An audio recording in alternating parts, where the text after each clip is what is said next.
I want to be the very best. Pokélore 4.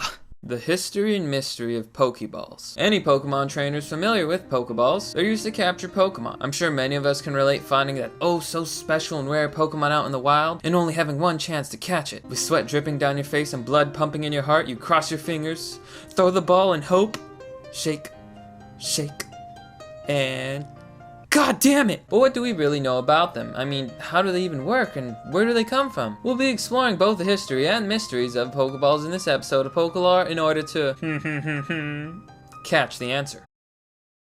Let's begin. Pokeballs actually go way back, like way back. In fact, we have to go back to before Pokeballs themselves. There are several examples of ancient Pokemon storage devices. In an episode called Pokemopolis, a giant Alakazam, Gengar, and Jigglypuff are walked away in an unearthly urn, the Dark Device, and a giant paintbrush respectively. In Lucario and the Mystery of Mew, Sir Aaron's staff was a storage device for his partner Lucario hundreds of years ago. The odd keystone, which is said to be an odd 500 years old, bound 108 spirits, creating Spirit Tome. It would seem that most of these devices actually harbored no control over Pokemon and served more as imprisonment devices rather than storage. As for how they work, it appears to largely be a matter of, it's magic, we ain't gotta explain shit.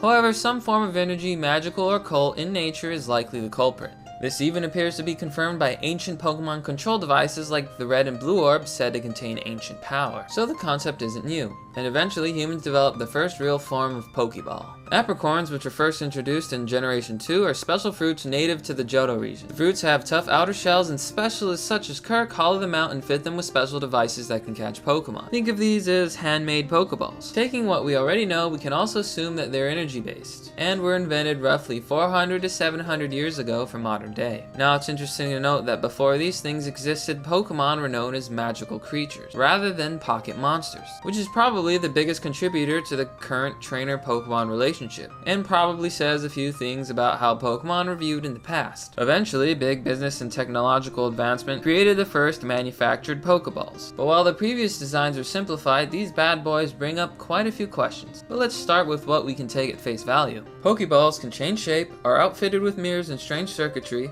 and are otherwise hollow. They can also be transferred through the Pokemon storage system. So how the hell do they work? Like their predecessors, they are most likely energy-based. The mirrors indicate a form of light / any form of energy, or perhaps energy containment, transfer, or some other effect. In our world, information can be easily transferred through many forms of energy, including light, which explains how the data side of the system works. But what of the Pokemon itself? What's it like being inside a Pokeball? Is it dark? Scary? Lonely? Do Pokemon just go to sleep? Is it comfy? Thankfully, we have plenty of canon and evidence to draw up a good explanation to answer these questions. In the mangas, Pokemon Adventures, and Pokemon Pocket Monsters, Pokemon are shown being crammed into a tiny sphere-like hamster ball. Quite unpleasant if you ask me. However, in the Electric Tale of Pikachu, the games, and the anime, all the rules and functions are similar to what we know today. It has been stated that Pokeballs provide a Pokemon-friendly environment that is designed for comfort, which helps to discourage them from escaping when you capture them. Pokemon have been shown many times as being conscious, answering their trainer's summons, or even refusing to leave their Pokeballs outright, which is shown in the episode Dig Those Diglett, in which the Pokemon refuse to come out of their Pokeballs. It is also highly likely and even somewhat implied that they have a viable life support system, as Pokemon stored within them for lengthy amounts of time do not seem to suffer ill effects. This is further evident with Pokemon that survived hundreds of years in containment devices, and even the episode called 2 Degrees of Separation, in which James of Team Rocket finds a Carvine which had been left for years inside of a Pokebox full of his bottle cap collection, which proceeds to come out as happy and healthy as ever.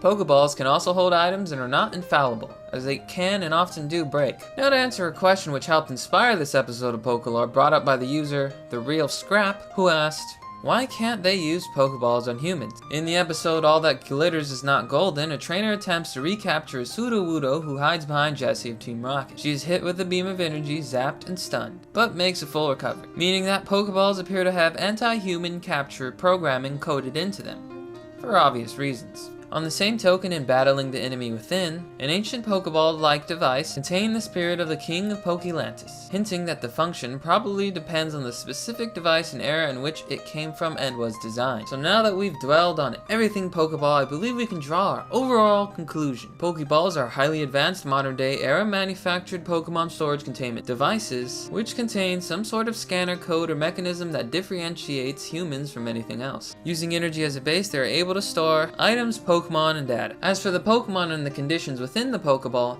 I believe this is the most logical and likely answer considering everything we know and all the evidence. Pokemon are converted into energy and provided stasis. Since they are conscious and said to be provided with a comfortable environment, it is highly likely that they enter a virtual world, either provided through technology or what I personally believe, a sort of lucid dream. This would explain how each Pokemon is provided comfort despite differences in type, gender, and species.